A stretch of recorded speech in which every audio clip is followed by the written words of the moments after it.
Je reviens sur les questions théologiques. En 1979, j'ai soutenu une thèse de doctorat sur la problématique astrologique chez les principaux penseurs juifs du Moyen-Âge espagnol, de l'âge d'or espagnol, pourrait-on dire, 11e, 12e siècle, etc. Et je laissais entendre que finalement, toute la théologie judéo-chrétienne était marquée par l'astrologie. Qui pourrait contester que, effectivement, les 12 tribus, ou les 12 fils de Jacob, ou les 12 apôtres ne sont pas liés au zodiaque, au calendrier. C'est une évidence.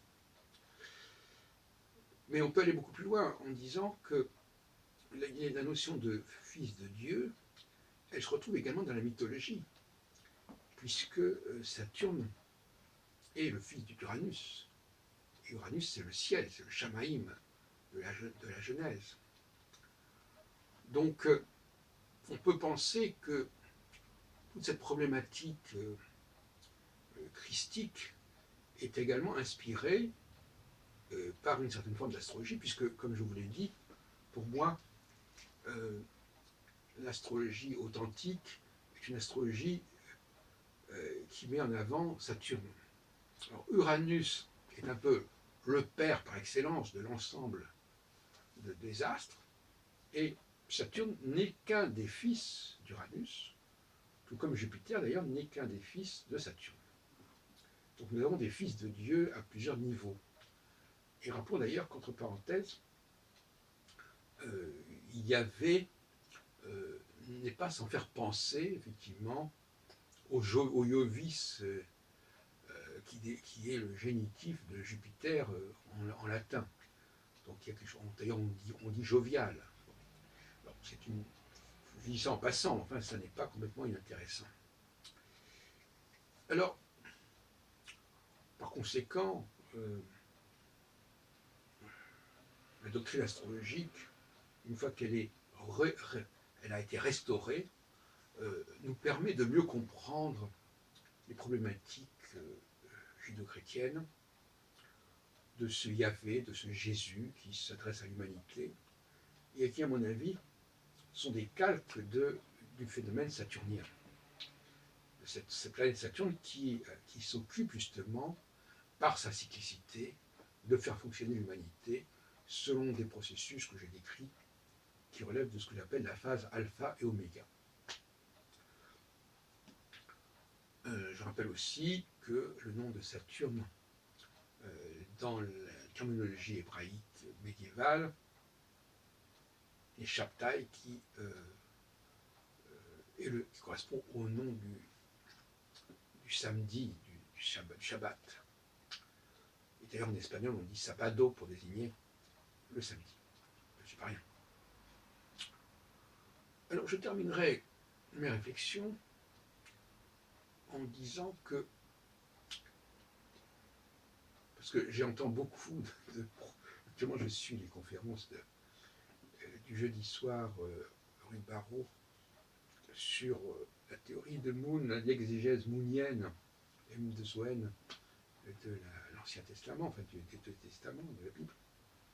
On nous parle de peuples qui ont démérité, qui ont été châtiés par Dieu, etc. Enfin, bref.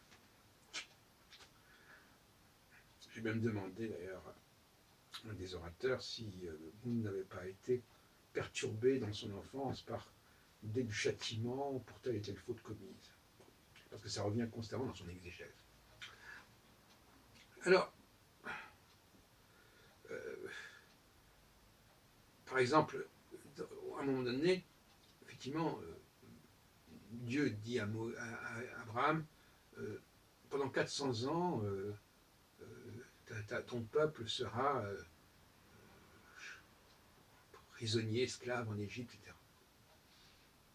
Alors, Moon explique ça en disant, ah oui, mais parce que Abraham a oublié a omis de sacrifier correctement les oiseaux. fait penser un peu à Caïn, dont le sacrifice n'avait pas été reçu, et auquel Dieu avait préféré celui d'Abel. Ce sont des fautes comme ça. Alors il y a des fautes, et ces fautes font qu'on est puni, et gravement puni, et puni de manière définitive. Ça devient un petit peu obsessionnel, cette question de punition. Et alors finalement, on termine en disant, finalement, le nouveau Messie, il est né en Corée, la Corée est le nouveau peuple qui va accueillir le Messie, etc. Passons. Alors moi, je voudrais quand même parler un peu des Juifs. Je pense que, je l'ai déjà dit, mais il y a du temps, je pense que les Juifs ne se définissent pas par la religion dont ils sont le véhicule. Je pense que c'est l'inverse. Je pense qu'ils existent, et que c'est parce qu'ils existent qu'ils sont porteurs de ce message.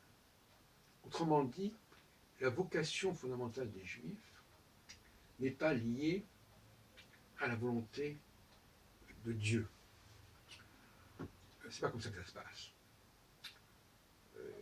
Dieu fait alliance, je dis Dieu comme ça par commodité, fait alliance avec un certain peuple qui a un rôle majeur à jouer, et c'est un rôle qui est un petit peu le même que Saturne. C'est-à-dire c'est une sorte de vecteur qui est programmé pour jouer un rôle à travers toute l'humanité.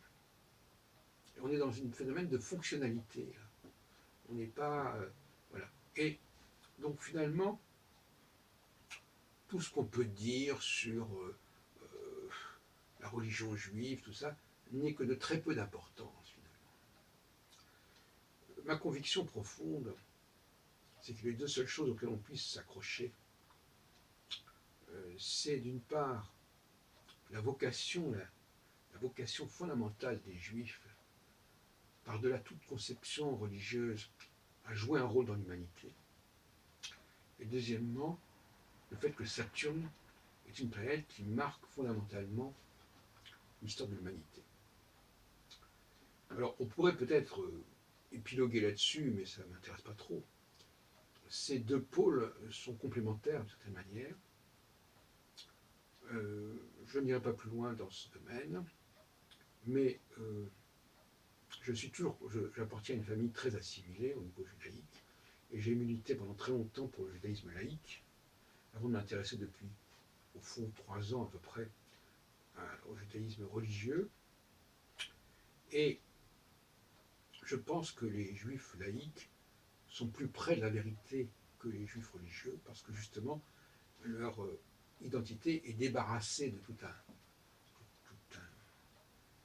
tissu scripturaire d'assez peu d'intérêt finalement.